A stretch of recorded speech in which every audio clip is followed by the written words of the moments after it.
آمین۔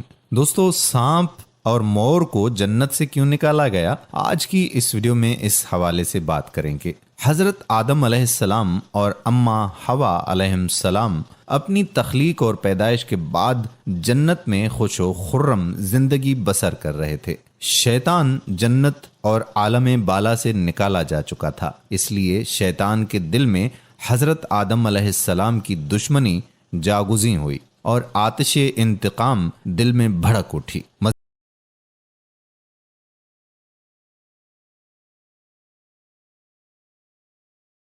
میں شامل ہونے کے لیے کمنٹ باکس میں اپنا نام ضرور تحریر کریں اور اس ویڈیو کو شیئر کر دیں۔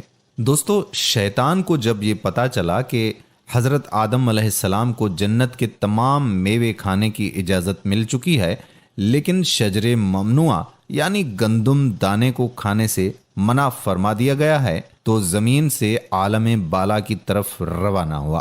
جنت میں شیطان کا داخلہ ممنوع تھا، لیکن 3 اسم اعظم یاد تھے جن کا ورد کرنے کی وجہ سے اس کو یہ طاقت حاصل ہو گئی تھی کہ وہ آسمان اول سے 7ویں آسمان تک پہنچ سکے۔ وہ جنت کے دروازوں پر بنے ہوئے یاقوت سرخ کے 2 چبوتروں میں سے ایک پر بیٹھ گیا اور 300 سال تک انتظار کرتا رہا کہ کوئی جنت سے باہر آئے اور اس سے اپنے مطلب کی بات کرے۔ اچانک مور جنت سے باہر آ گیا۔ اس کو دیکھتے ہی شیطان خوش ہوا اور اسے کہنے لگا کہ اے خوشنما پرند، تم کون ہو؟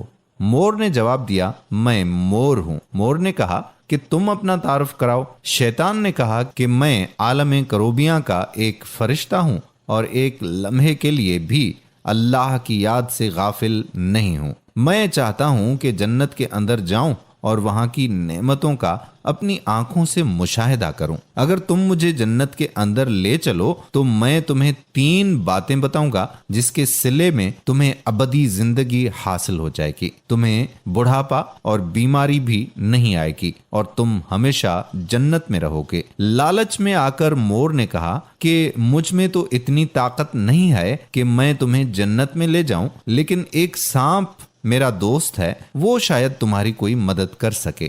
یہ کہہ کر مور سانپ کے پاس آیا اور سارا ماجرا سنایا۔ سانپ بھی شیطان کی گفتگو سے بہت خوش ہوا اور اسے اپنے منہ میں چھپا کر جنت میں داخل ہونے میں کامیاب ہو گیا اور شجر ممنوعہ کے پاس پہنچا دیا۔ دوسری جانب جنت کے نگہبانوں کو فوراً یہ اطلاع مل گئی کہ شیطان جنت میں داخل ہو چکا ہے۔ جب نگہبان شیطان کو جنت سے نکالنے لگے تو حکم ربی ہوا کہ اسے ابھی جنت میں ہی رہنے دیں۔ شاید یہ بھی حضرت آدم علیہ السلام کا امتحان تھا یا حکمت خداوندی تھی۔ جنت میں عارضی قیام کا جب حکم نامہ مل گیا تو شیطان حضرت آدم علیہ السلام اور حضرت اماں حوا علیہ السلام کے پاس جا کر عقیدت و محبت کا اظہار کرنے لگا۔ یہ دونوں اس لعین کو پہچان نہ سکے کیونکہ ماضی کے مقابلے میں اس کی شکل تبدیل ہو چکی تھی۔ اس نے حضرت آدم علیہ السلام سے کہا کہ میں چاہتا ہوں کہ آپ ہمیشہ جنت میں اسی طرح خوش و خرم زندگی گزارتے رہیں۔ حضرت آدم علیہ السلام شیطان کی باتیں سن کر گہری سوچ میں ڈوب گئے۔ شیطان نے کہا کہ اگر آپ نے میری بات پر عمل کیا تو یقیناً آپ کو تا حیات جنت کی سہولتیں حاصل رہیں گی۔ یہ سن کر وہ حکم ربی سے شیطان کے بہکاوے میں آ گئے اور پوچھا کہ یہ کس طرح ممکن ہے۔ شیطان نے کہا کہ وہ گندم کا دانہ اگر آپ دونوں چکھ لیں تو آپ کو ابدی حیات حاصل ہو جائے گی اور آپ جنت میں ہی رہیں گے۔ یہ بات سن کر حضرت آدم علیہ السلام کے دل میں رجحان پیدا ہوا، لیکن ان کے دل میں اللہ کی نافرمانی کا خوف غالب آ گیا۔ جبکہ حضرت اماں حوا شیطان کی باتوں میں آ گئیں اور ان کے کہنے پر دونوں نے اس شجر ممنوعہ کو چکھ لیا، جس سے دونوں بے لباس ہو گئے۔ دوستو، کہانی تو بہت طویل ہے، لیکن مختصر بات یہ ہے کہ اللہ کے حکم پر فرشتوں نے حضرت آدم علیہ السلام کو کوہ سراندیپ یعنی سری لنکا کے قریب اور حضرت اماں حوا علیہ السلام کو جدہ کی سرزمین پر جا اتارا۔ شیطان کو جنت سے حضرت آدم علیہ السلام کو سجدہ نہ کرنے پر نکالا گیا تھا۔ جنت میں ہر آسائش موجود تھی، پر حضرت آدم علیہ السلام خوش تھے مگر تنہا رہتے تھے۔ پھر اللہ تعالیٰ نے ان کی تنہائی کو ختم کرنے کے لیے ان کی پسلیوں سے بی بی حوا کو پیدا فرمایا۔ دونوں ایک ساتھ رہنے لگے۔ اللہ تعالیٰ نے انہیں ایک خاص پھل کے قریب جانے سے منع کیا اور کہا کہ اگر تم نے اسے کھایا تو ظالموں میں شمار ہو جاؤ گے۔ اسی جنت میں مور اور سانپ بھی رہتے تھے۔ وہ جنت سے باہر بھی آیا جایا کرتے تھے۔ ایک دن شیطان نے انہیں روکا اور کہا کہ مجھے بھی جنت لے جاؤ۔ انہوں نے کہا کہ اللہ نے ہمیں منع کیا ہے۔ اس نے جذباتی واسطے دینا شروع کر دیے۔ پھر سانپ نے اسے کہا کہ تم سانپ بن جاؤ اور مور تمہیں نگل لے گا اور جنت میں جا کر اگل دے گا۔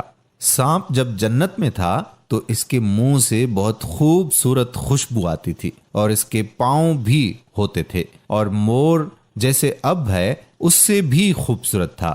اس کے پاؤں نہایت ہی دلکش تھے۔ پس مور نے جنت جا کے سانپ کو اگل دیا۔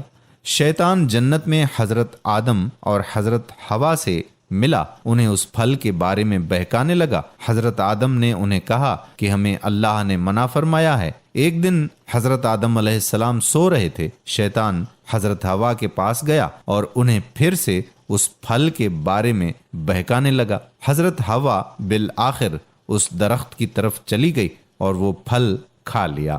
جب حضرت آدم علیہ السلام اٹھے تو اصرار کر کے انہیں بھی کھلایا۔ ان کے جسم سے جنت کا لباس غائب ہو گیا۔ تب انہیں بہت شرمندگی ہوئی اور اللہ سے رو رو کر معافی طلب کی۔ اللہ نے انہیں جنت سے نکال دیا اور ایک مخصوص وقت تک زمین پر رکھا۔ تبھی سے جن پاؤں سے مور شیطان کو لے کر جنت آیا تھا، اس سے وہ خوبصورت پاؤں واپس لے لیے اور بدصورت پاؤں بنا دیے، اور جس منہ سے یہ مشورہ دیا تھا سانپ نے، اس سے اس کے منہ کی خوشبو چھین لی اور پاؤں بھی اور جنت سے نکال دیے گئے۔ تو دوستو، یہ کہانی تھی۔ اس ویڈیو کو دوسرے بھائیوں اور بہنوں